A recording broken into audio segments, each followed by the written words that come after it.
The issue has been about human rights,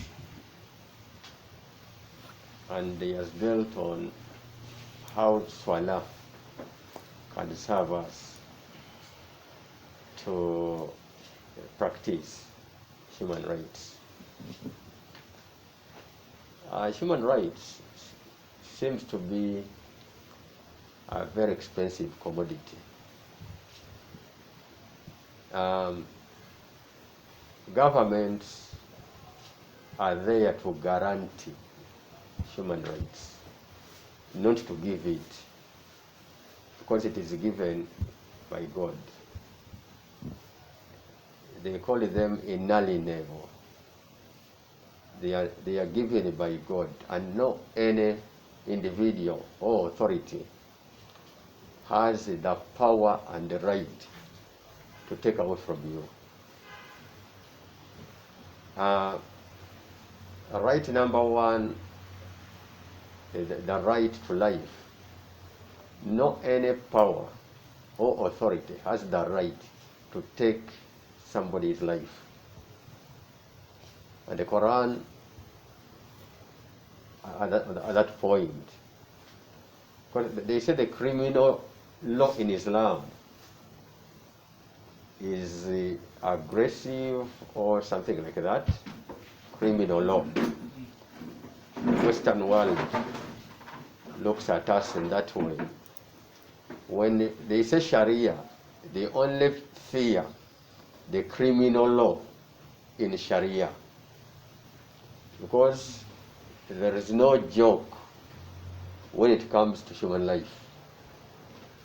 An eye for an eye, al-ayn bil-ayn, an-nafs bil-nafs, life for life.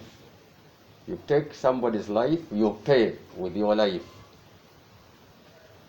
unless you are forgiven by the relatives, and you go for the bloody money, while even kneeling, pleading for mercy. So our criminal law system is very mindful about preservation of life and other types of rights.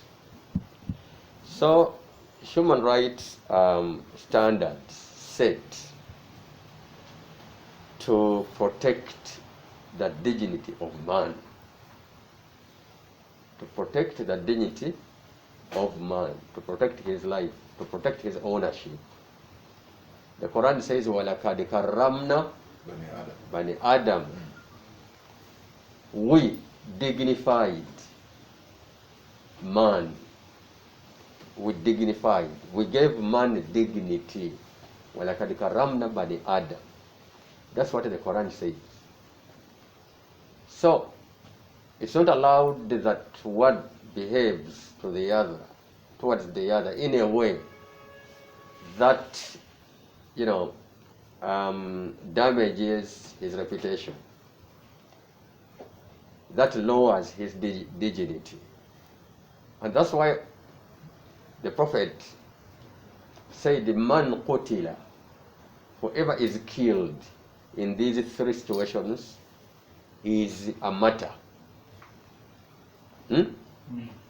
When you are killed defending your country, dona ahlihi, your people, family, village mate, the country, and you are killed in service of you, protecting your country, you are a martyr. Prophet said it. وَمَنْ قُتِلَ دُونَ مَالِهِ, protecting your resources. Resources, maybe as an individual or group of a country, you are shaheed. وَمَنْ قُتِلَ دُونَ شرفه, يعني قال شرف ولا استخدم كلمة أخرى. Whoever is killed while defending his dignity is a martyr. All of these things, therefore, that you become a martyr when you are killed while defending them, then they are sacred. Those things for which you become a martyr when you are defending them, they are sacred. They should not be touched. They should not be violated. Because somebody will defend himself or herself. Then he will be killed and he is not blamed. Then you kill him, he becomes a martyr. Yeah? So you're running that risk. You kill, you are blamed. He kills you, he's not blamed. Never place yourself in a situation when anything you do, you're an offender. Anything is done on you, then somebody is blameless. That one is not an enviable situation.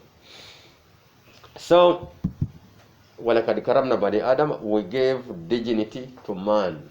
Nobody is allowed to take away that dignity. Who, as I close, who is there to observe compliance? Because there is the United Nations Charter on Human Rights that was drawn and ratified in 1947. It is there.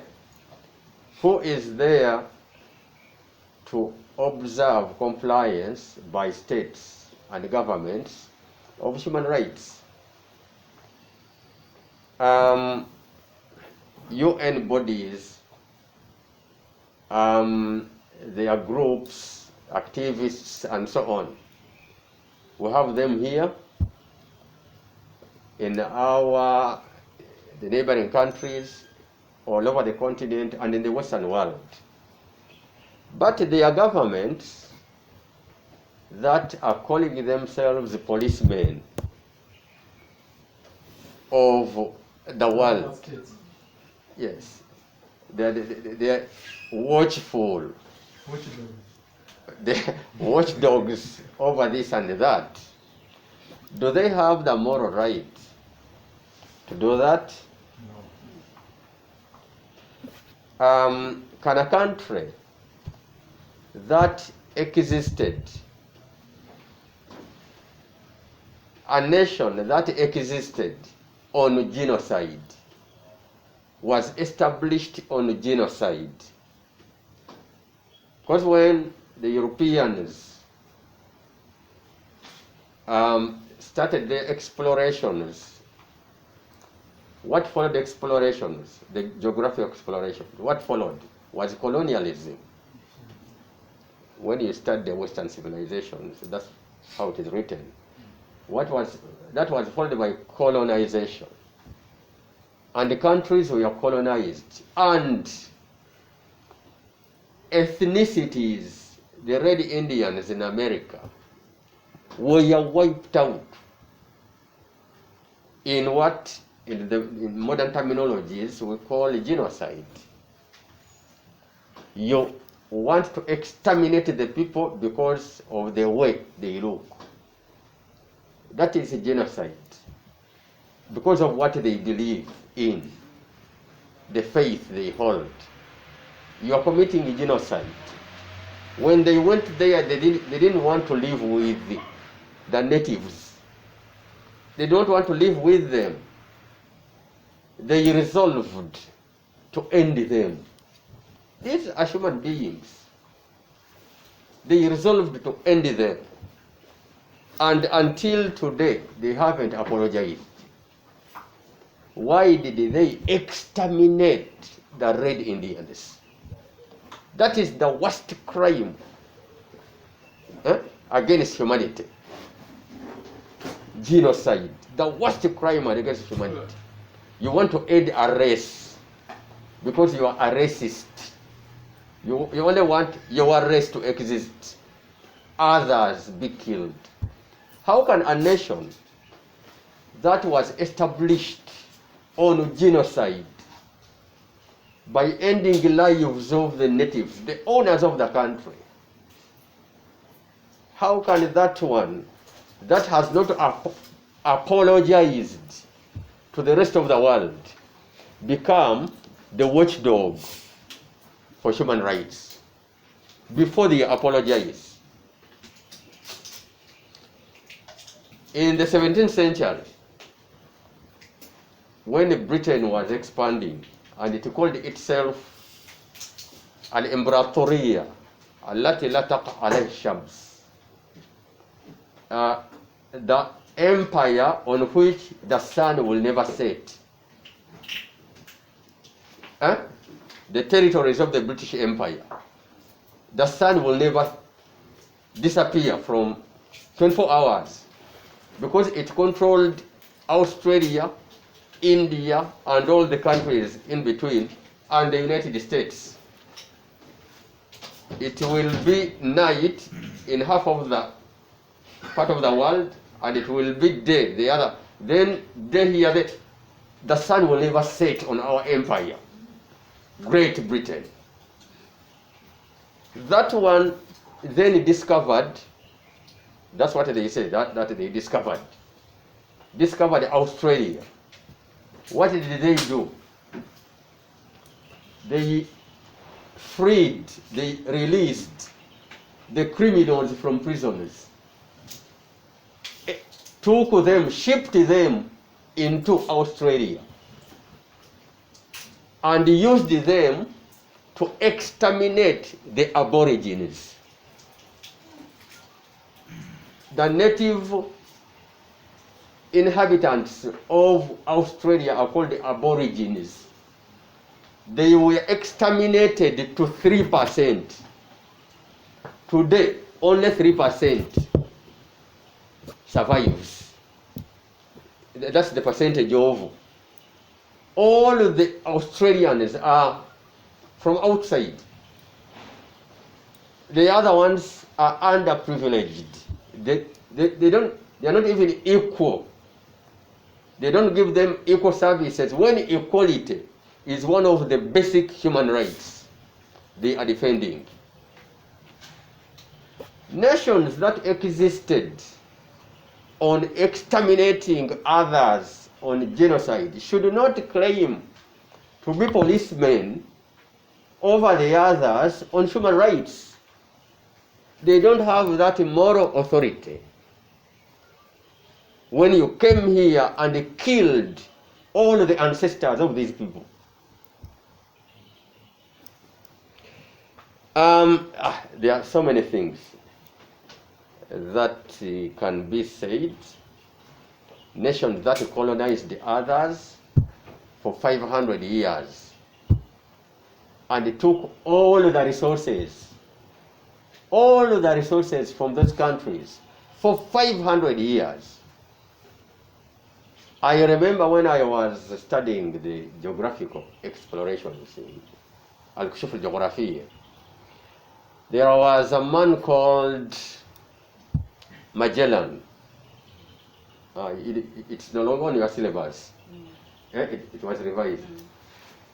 There's a man who was called Magellan from Spain. And he was the first man to go around the world. That's what they claim. Around the world.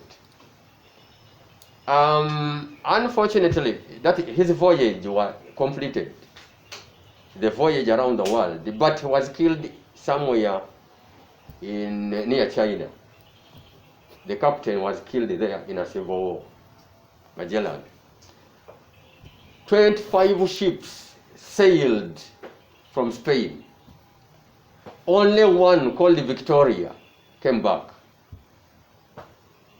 Only one, called Victoria, came back. The rest were wrecked by the sea conditions, and others were destroyed when they got involved in a civil war. When Victoria came back with the spices from India, that little they carried on that ship was enough to fund all the expenses incurred from that travel, that very, very, very long travel, and all the activities, all what they did, even paying, compensating for the lives of the sailors who were killed in the Civil War. Only what was carried on one ship was enough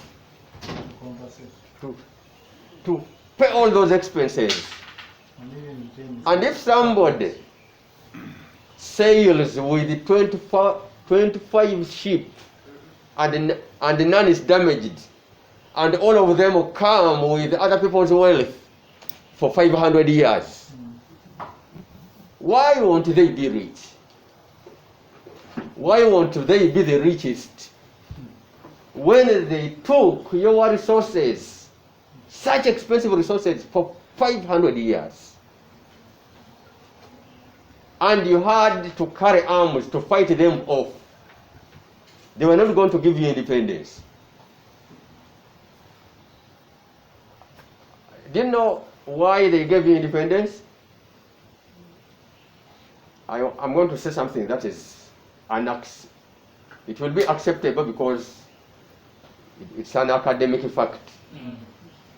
But people are shy saying it. The Europeans our colonizers gave us independence because Hitler caused them a lot of losses in the Second World War.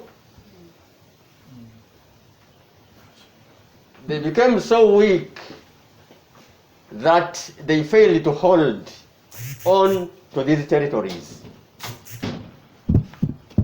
All the British soldiers killed everywhere by Hitler.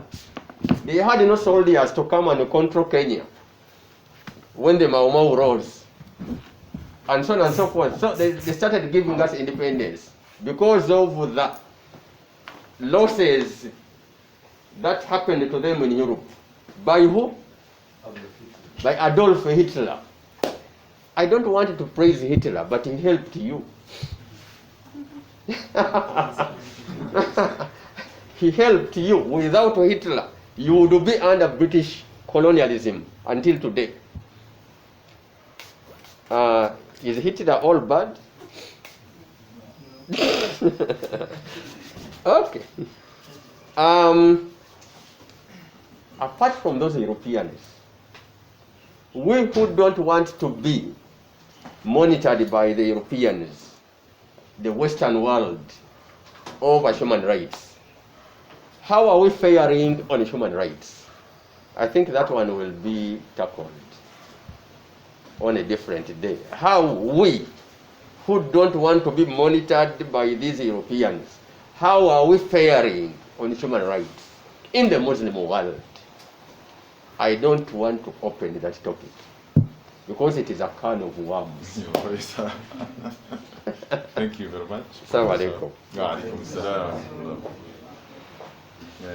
Well condensed